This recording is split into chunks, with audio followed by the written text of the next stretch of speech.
For those engineers that don't know MA Ford, they do a lot of different tooling solutions, but one thing we're going to talk about today with Nick from MA Ford is the Tuffcut die and mould range. Now, Nick, could you tell us a little bit more about how you address this market?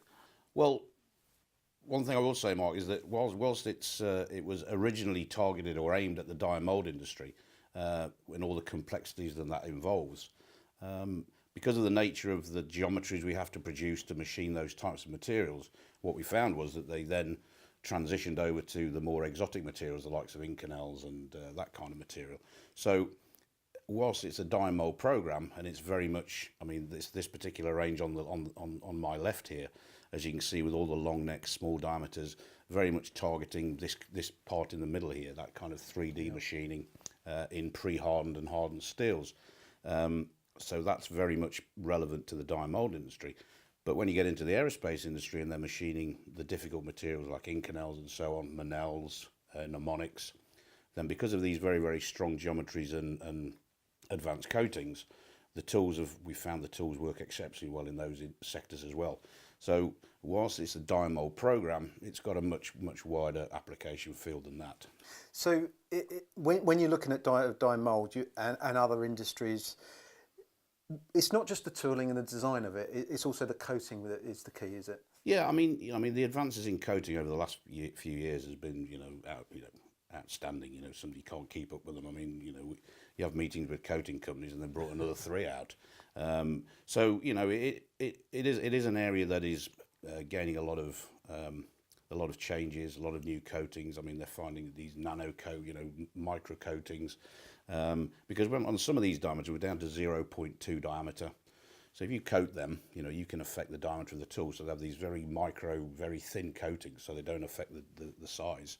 But they still need to be operating in these 62 up to 70 Rockwell materials. And because the geometries are very, very strong, as I said, that's why we found that they work extremely well on difficult alloys like Inconels and mnemonics, etc. And the type of companies that you're selling these products to, well, actually, I've got another question. Are these standard products, actually? Yeah, these are all products off the shelf, yeah. Right, okay. So if you've got a company that is actually sort of working in the aerospace sector who are using some very, very hard materials, what you're saying is that your range of die and mould is not necessarily just about die and mould? No, absolutely not. I mean, this product here, the smaller diameters, I mean, these go up to neck lengths of up to 30 times diameter, so very, very long tools. Whereas in the aerospace sector, they may need to use those kind of diameters, but maybe not that length. But the tools will operate in both environments, which makes them quite useful, because we're not restricted to the Tuffcut XR program that we looked at on one of my previous visits. This just expands that to say, right, we've also got these tools if there's a particular application where that needs to be used. More challenging if you're talking to a customer or a potential new customer and they come to you and just say, can you actually make a solution because this is the problem I have? Is that something that you can actually offer from your UK facility? I mean, because of the range we have and the extensive stocks that we have, generally we can offer a solution straight out of the box. If it's a bespoke particular type of tool they need, then we have the manufacturing facility in Leeds. We can design and produce pretty much anything the customer needs. We can then test in-house or at his facilities. Sometimes we get material supplied and then we run some live tests to see what kind of performance we get. If it's successful, then we take a live test into the customer. But yeah, I mean, with the range we have from stock, we can pretty much cover most things, but you can't cover everything, and you do need to sometimes provide a bespoke solution.